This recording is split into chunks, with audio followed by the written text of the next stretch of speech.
I'm gonna play something off of here. I'm not sure what. I like a lot of things on it. I really do. Yeah, it's actually the first track there. Jack had let me do the intro on that Oh yeah. from a Freddie King song. That's the only lead that I do on there. He wanted me to take the intro from Sidetrack. I used to open up the shows with Sidetrack, Freddie King instrumental, and Jack's like, I want you to do that intro on like you do on the Freddie King song. That's a good one. And I said, "Are you sure?" And that was that was nice of him. Well, let's hear it. That sounds like the one to play. I think so. Sure was. Well, let's give you some of the titles on there. I want to know, Crack-Headed Woman. I want to know, Man. that was the one. Yeah, Black Dog, Shake Your Booty, I'm your oil man. I liked all of them. He was in really good shape on that. He was 57 still. Yeah, I have. I'm Your Oil Man on an Earwig anthology. Oh, that's the one he did with in Chicago. Which I'm on too, with John Primer. Ooh, not bad company at all. Compton, everybody. Yes. Well, I did an album with John Primer that was very successful and helped him a lot. Stuff you got to watch. Wow.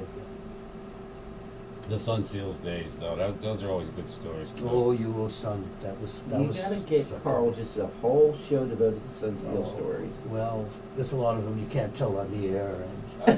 I've been on the road with Carl a little bit myself. I'll give you a few stories too. Oh yeah, we kicked it around. I'm sure. Yeah. Right. I'm gonna play a little bit of Big Jack Johnson.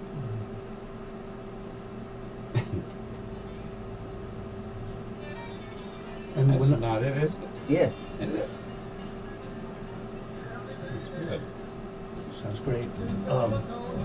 Now, me and Son, though, we had 3 years, and we were very close and very tight. The guy I argued with, like you did with your dad, was Jimmy Johnson. We had 5 years of that.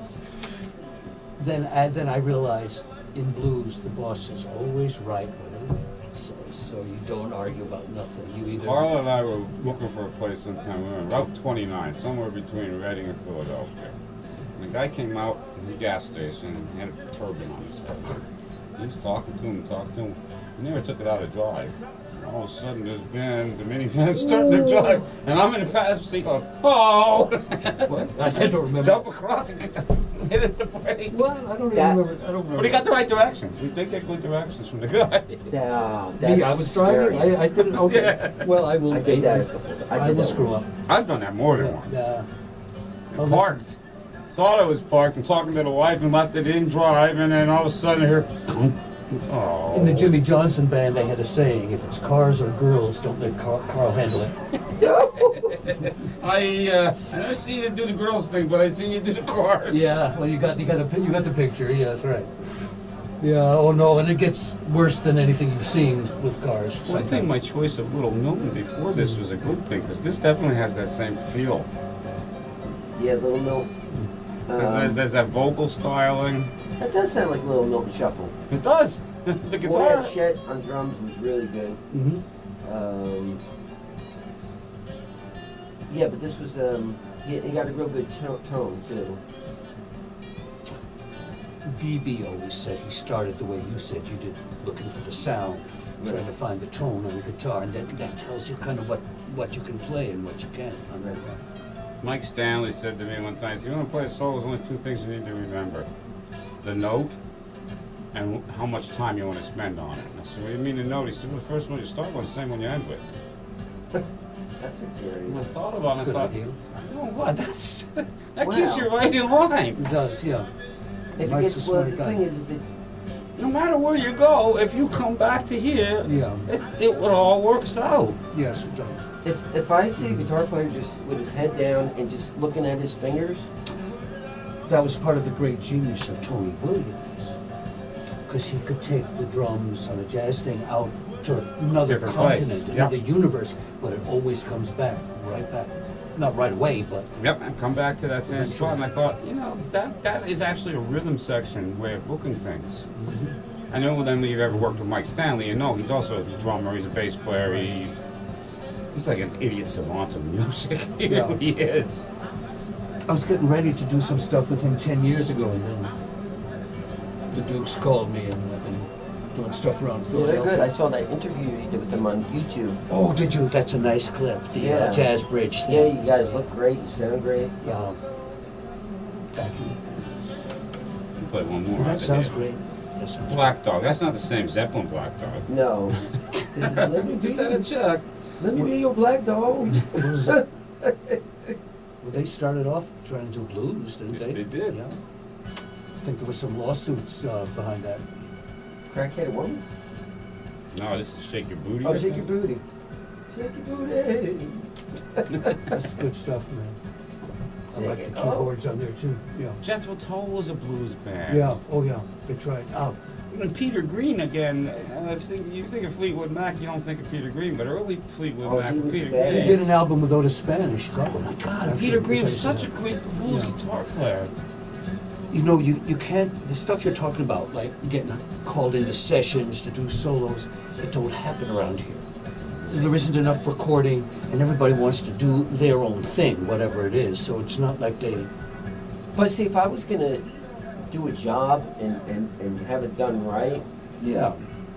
you go We for the had best a few person. years in the late '90s around here where everybody was playing blues and blues was getting booked. Yeah. There was a lot of stuff going. It's like Yeah. if you need a great blues keyboardist, you know, if somebody wanted, you know, people should be calling you up. Well, I'm sure they do. A little bit, a little bit. I just did a guest spot on the I mean, that's how I got in touch with you in the first place. Harry, the drummer, said this guy. If you ever use a keyboard, this guy Chicago Carl, he's really good. He'll go really good with Bruce it. Katz was just saying the same thing the other week. I was talking with him, and he Oh, said he's really good. he gets calls from everybody. It's not just Greg Allman. He's getting calls from the guys right down the street with a little band. He's getting calls all the time. That's good for him. I just He's did so it. strange. Is he? He loves to work constantly.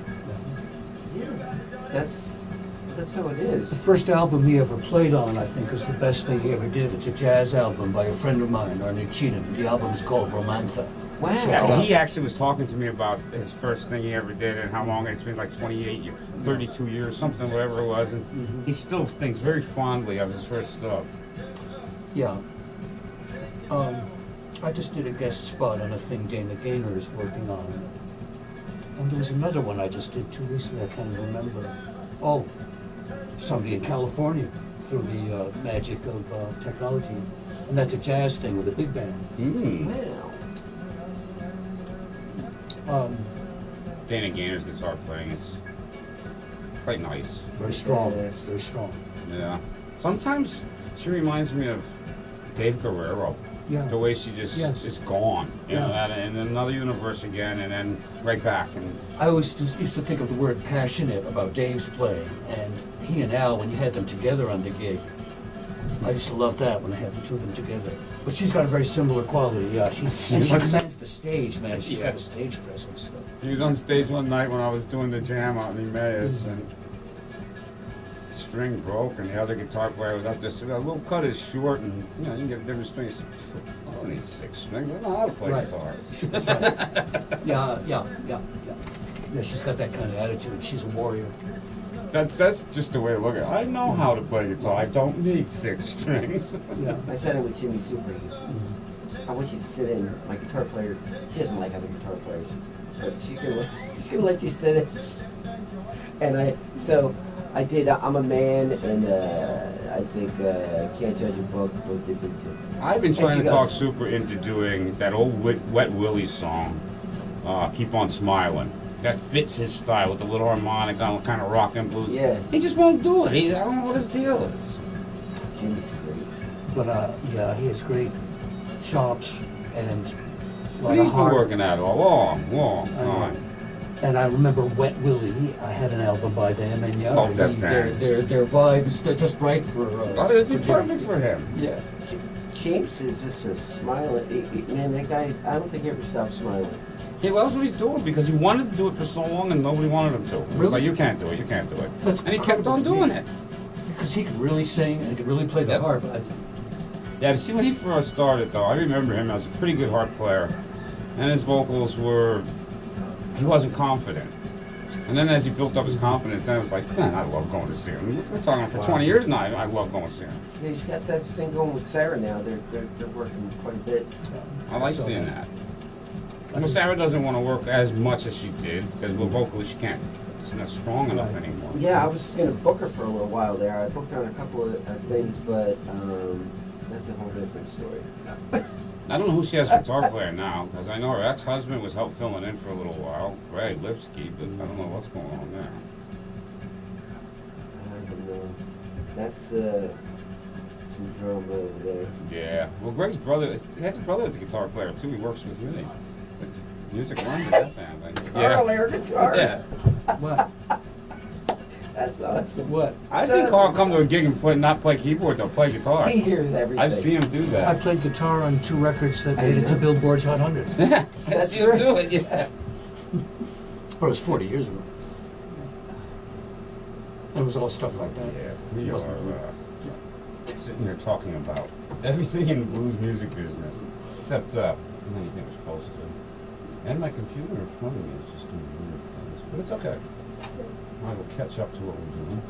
I gotta let you know, we are WDIY 88.1 FM Allentown, 93.9 Phillipsburg and Easton, 93.7 Fogelsville, Trexlertown on the web, WDIY.org. In the studio, Chicago, Carl Snyder, and Christopher Dean. Christopher Dean playing tonight in downtown Freemansburg. Right down the street from my house. Main Street. Main Street, Freemansburg, I think it's 300, I don't know what it is. I should know, but I don't. It's, oh, okay, I'll talk to you in Pennsylvania style. It's right where the underpass used to be. Yeah, that's it. Say, Carl gets it. Yeah, right. Uh-huh. That's how you get directions around Well, here. when I first came out here from Chicago, which was 18 years ago, people started telling me how to get places, and man, all I learned was give it 3 extra hours, you Yeah. know. You turn where the hot dog stand used to be. Yeah, people would tell me take the blue route. I didn't even know what it was. But they said the Schuylkill. Oh, the Schuylkill. And the map doesn't say Schuylkill; it says Route 76 or something. So they got me lost a whole bunch of times. Yeah, and the east and west roads run north and south run east and west. It's just Yeah, the of way course, it is. of course, sure. They don't go over the mountains; they go around them. Yeah. What was that song we just listened to? I think that was Shake Your Booty. Yeah. Yeah, that used to be it's a take on a Sex Machine. I liked it. And we used to stretch it out live for like 13 minutes, and it was a lot of fun. Jack played some crazy slide on there. Really, really good. I'm trying to, as we're talking, trying to see what I'm going to bring up next as these guys leave the studio. And I really can't figure out what to do. Well, I got some nice stuff here.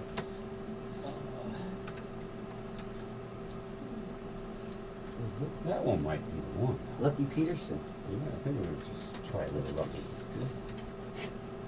I have a couple of Lucky Peterson stories too. All right, tell me, what was the last time you worked with Lucky Peterson? Well, I didn't exactly work with him, but we had a couple of interesting encounters. First was when I was doing the jams at the checkerboard with Lefty Diz, and he showed up one day and wanted to sit in. I didn't know who he was, and he looked too young, so I didn't want to let him play. Then Diz told me who he was. I let him play, and I was blown away by it. You know, of course, he had been a headliner in Vegas at the age of 10. Wow. Then later in New York, years later, I was there with Sun Seals. He was there with Bobby Bland, so we opened up for him. And he wanted to use my keyboards. So I had a Fender Rhodes, you know, and they're very heavy, and they have these crossbars underneath. I didn't have everything hooked up because I was a little bit lazy about it. So, you know, we do our show, and then Bobby Bland actually Bobby Bland opened for us and stayed on stage for about 2.5 hours. Wow, no kidding. So I had to go looking for my guys. You know, I was the band leader. Get this guy up. And lucky, I had 2 keyboards, so he tipped the top one so the audience could see his hands as he played. And I thought that was very clever, you know. Wow. A little bit of show business. So then during their set, Bobby Bland comes over and starts leaning on the keyboard. And I didn't have all the supports hooked up. And Bobby Bland was a big guy. And I'm sitting there about 3 tables away just praying that the thing don't collapse on stage.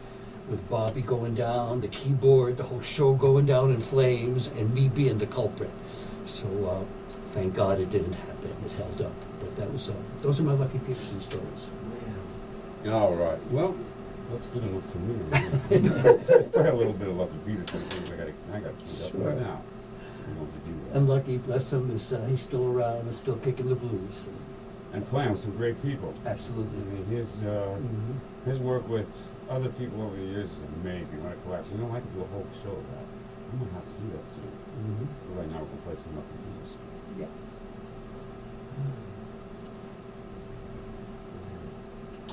You on the keyboard, huh? Yeah, I know Bobby was a pretty big guy, and I was afraid we'd just collapse. So I was lucky that night. I had that happen somewhere with the All Points Bulletin Band, and next thing you know, the woman came from next door with a ironing board. And that's how we played the rest of the gig. Oh, yeah. The stand collapsed, and it wouldn't go back together.